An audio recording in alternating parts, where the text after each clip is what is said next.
Hi everybody, Matt Reeve here with Concordia University in Chicago, and I'm here today to give you an entire workout program specifically for a soccer forward. Now the soccer forward that I am working with is going to be a high school senior, so he's going to have an athletic base to him already. But basically we're going to start with an easy progression of stabilization, moving on to strength, and then on to power.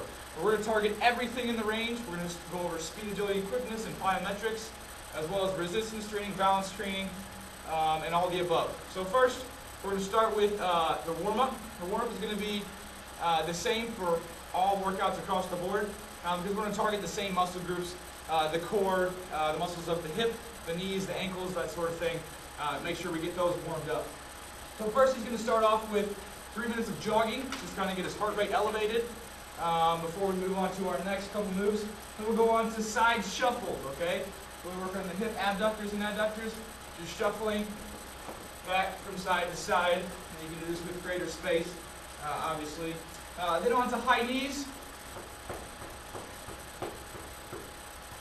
And then on to lunge walk with rotation.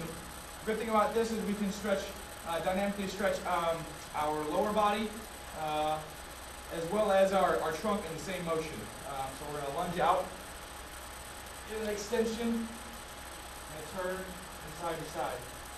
Lunge out, extension, side, side. Good. Then we're going to move on to karaoke with the knee up. Making sure we get the knee up every single time to get a nice stretch out there in the hip flexors. Okay, karaoke, knee up, knee up. We'll do that 2 times, so we'll go both directions. Then we have hip flexor kicks.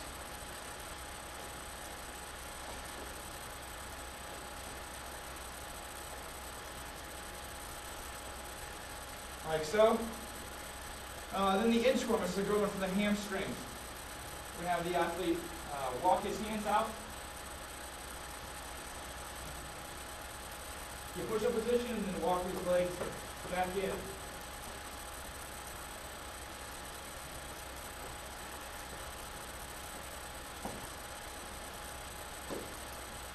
And then finally we're going to move on to trunk swings. Okay, trunk swings, bending over. Just going to go from side to side.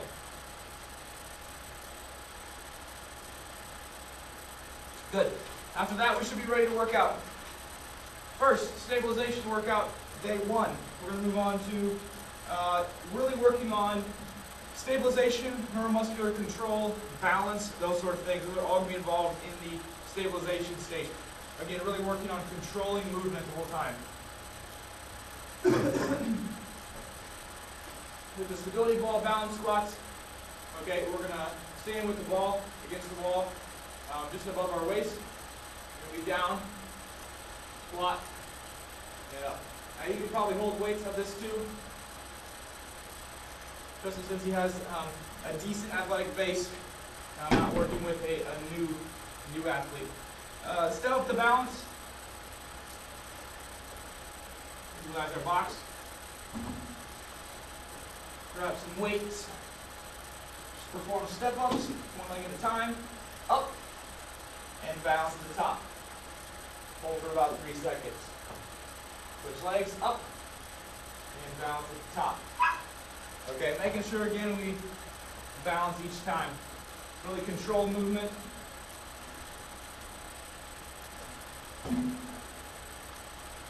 Then move on to lunge to balance. Lunge to balance. Similar movement. Lunge out, up, and hold.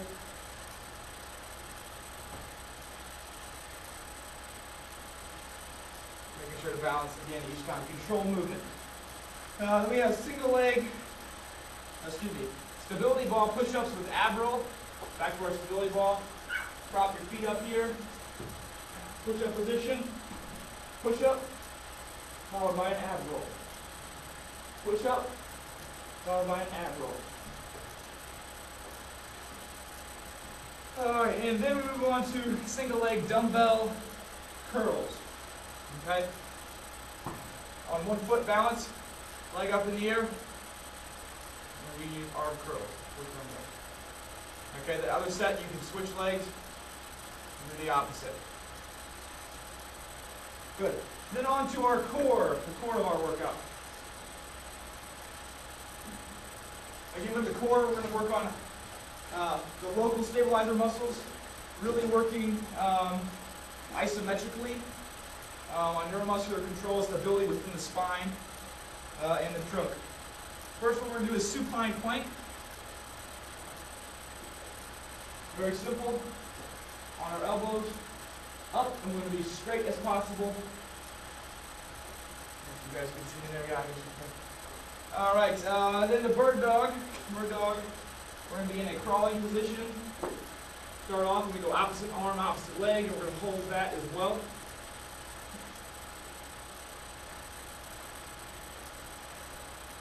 And then you would switch arms as well. And the floor bridge. Okay, put myself around. Going to elevate our pelvis off the ground here and keep it flat. And you would hold that as well. Good. And that would be the core workout. Then we'd move on to, in this workout, we move on to running. We're going to stick within zone 2, so we'll be moderate today. Our heart training, or excuse me, our heart rate. Just 10 minutes of that, nice and easy, just to kind of work them in cardiovascularly. Good, and then the cool down, we'll go over that at the very end, because the cool down is mostly the same for a lot of the workouts. We'll move on to the strength phase. The strength phase, we'll perform back squats. Okay, let me retransition this.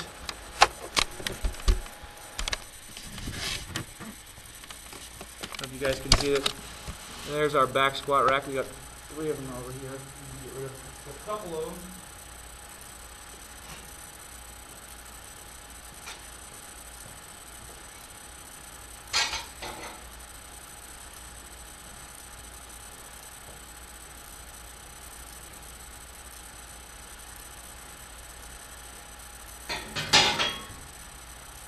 All right, now we put weight on the bar on each side and figure what he is capable of.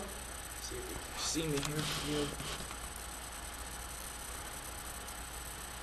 Okay, this is really something we're going to coach form on too. We want to make sure we have a flat back at all times, give it a nice solid base, shoulder width, a little bit wider than shoulder width apart. We really want to teach that our pelvis is driving backwards during the motion, and then we're bringing our upper body down, but again keeping our back flat the whole way through, not rounded, but flat. Rest the bar on our back. Nice solid base. Down and up. And we want to try and get to about 90 degrees with our legs. About 90 degrees before we come up. But again, this is very important for form on this one.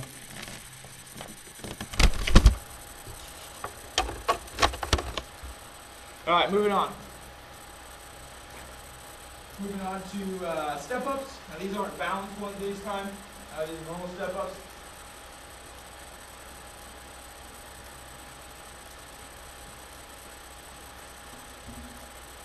Probably used more weight than we did before. We're working at mostly 75% intensity during this workout. So we're going to step up, switch legs. Okay, the same movement just without the balance. Lateral lunges.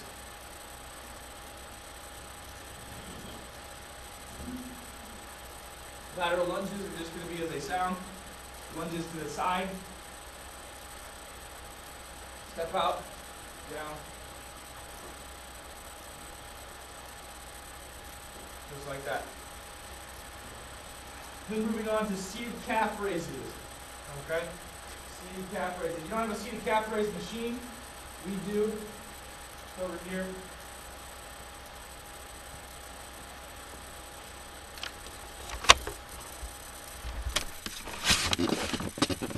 As you can see right here. But I'm not going to show it to you on that because I have nothing to put the screen up on. So I'll just show you what you can do without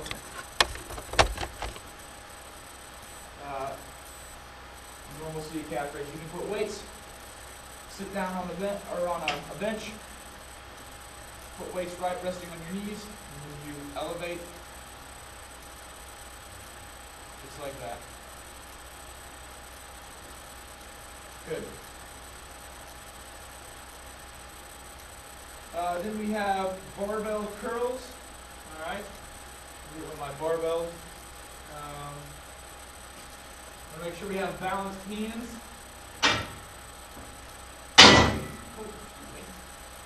Make sure we have balanced hands on the bar.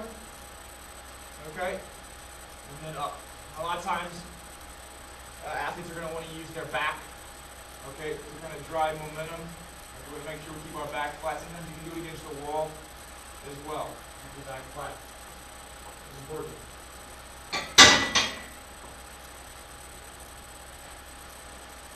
Then we have barbell back rows. Okay, again we'll use our bar.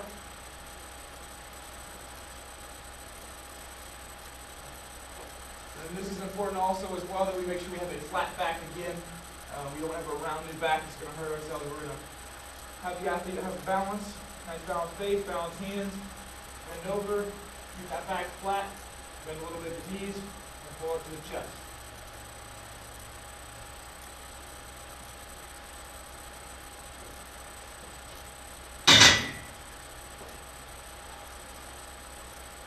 And then we'll move on to the core portion of the workout. The core part of the workout, we'll start with the reverse crunch.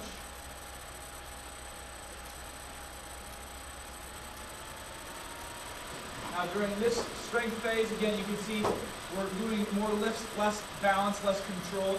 So a little bit quicker movements, but still more controlled than we will in the power stage. We're doing a higher weight as well, and not quite as many repetitions. So we get the reverse crunch.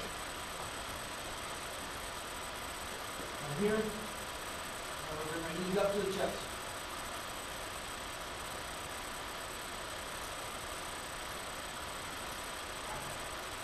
Good. Then we have incline sit-ups. Okay, you'll need a declined bench to do this. See if I can switch the direction of the screen here so you can see. There you go. There's a declined bench.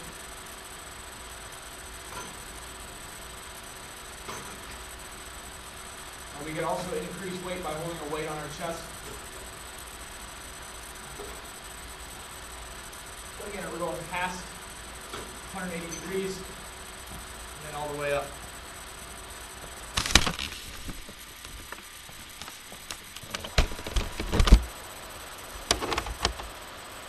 Alright. Then we're moving on to reverse hypers. We're going to target our back. We're going to grab a bench, grab the end of the bench. Okay, right at our waist. And then we're going to lift. And elevate our leg. Good. And then that concludes our core. And then at this point we move on to cardio. And this assigned day will be interval training. We'll just introduce interval training, and we'll introduce it at a 1-to-1 ratio, so it'll be even. Okay, we'll spend about 1 minute in the training zone 3 and 1 minute in training zone 2. And then the cool down again I'll go over at the end of this. Moving on to the power phase workout. Day 1, we're going to go with doing some housework here.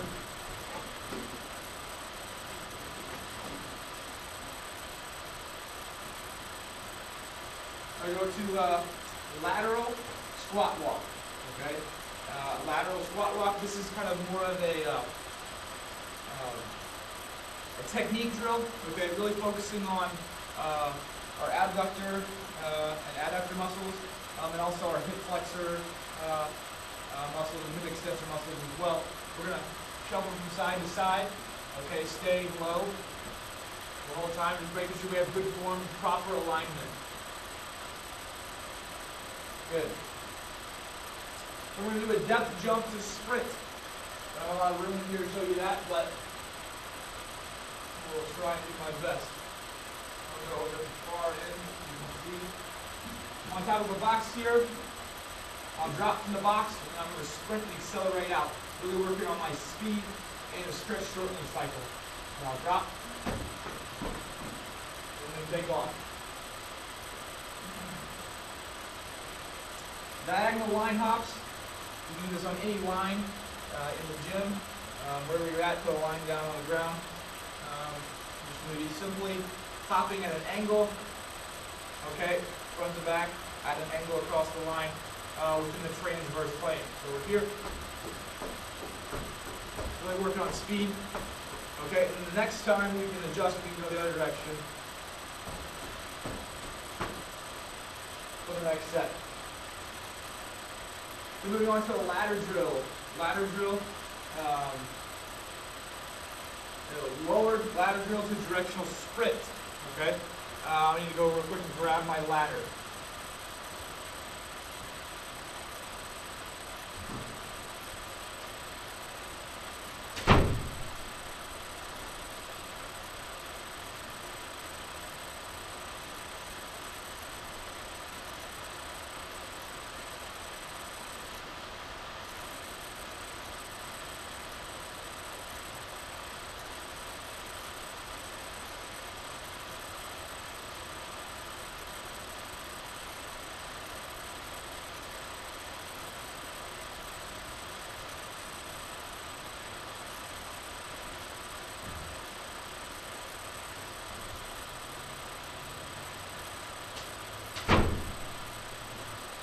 Alright, you had that prepared, but got a ladder here.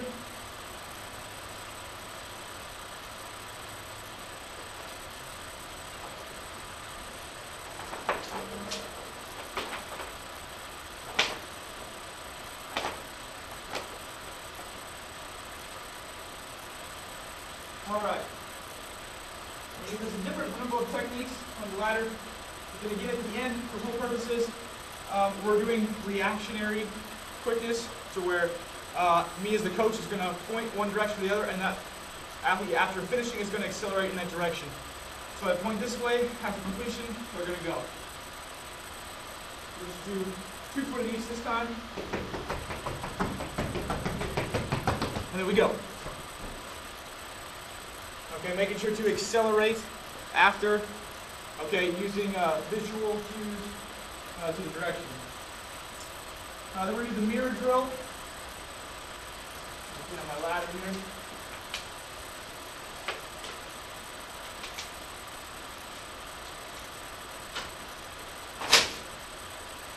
Okay, the mirror drill is going to be me, the coach, okay, and he's got to follow my movement, mostly laterally, okay, but I can be angled as well. So wherever I go, he's going to mimic and go the same way. Again, uses visual cues. Okay, he's got to react. We're working in his reactive quickness. So if I go this direction, he's got to follow. I can sidestep, go backwards, go forward. Okay, and he's got to follow my movement.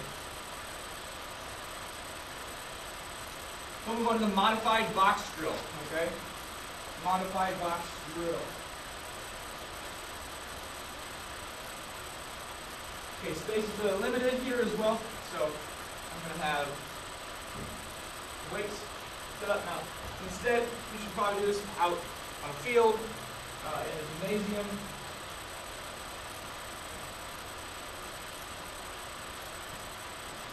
But again, space is limited. You have 4 cones in a box, about 10 yards apart. Now these are much closer together, okay? But they all have different numbers, 1, 2, 3, 4, okay? And again, using audio cues, he's going to react to which number I say as a coach, okay? So if I yell 3, he's going to quickly touch. Back to the middle. 1, 2. Okay, like that.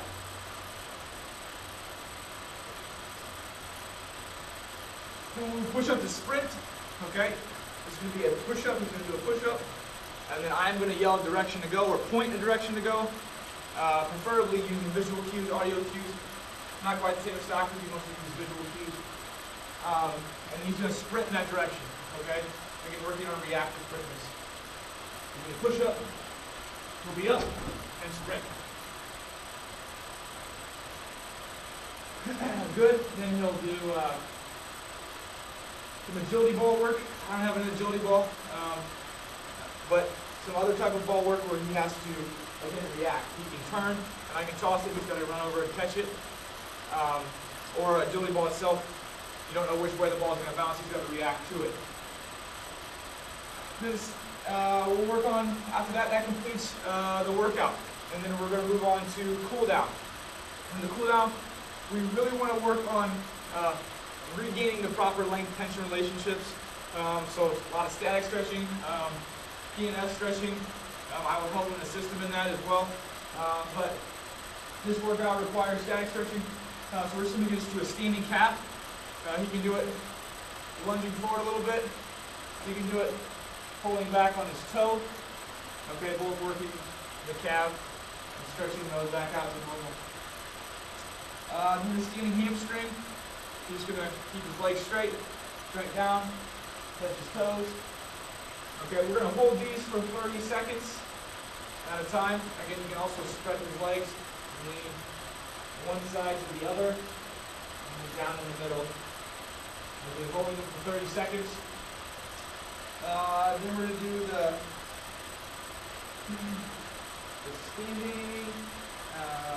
standing quadriceps. Okay, pull back here. Good. We're going to do the standing adductor, which is basically like a groin stretch. Okay, down here, stretching that out. Okay, we're going to do our groin again and make sure that's nice and loose for the seated groin as well.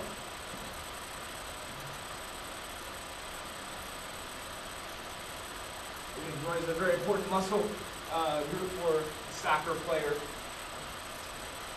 Then we're going to move on to abdominals. Okay, make sure our abdominals are stretched out. We're going to start on the ground. Bring your pelvis to the ground. Arch your spine. Stretch it again. The abdominals. All right, and then the hip abductor. Okay, you leave this in place. Put your knee over. Kind of push down on your knee. Again, stretches the hip abductor. Good, and that completes our workout and our cool down. Again, that was a soccer training program specifically for a soccer forward. Again, starting with stabilization, to strength, and on to power, and all of the muscle groups that go into it, really targeting not only our core, but muscles of the hip, knee, and ankle, which are very important to soccer field success.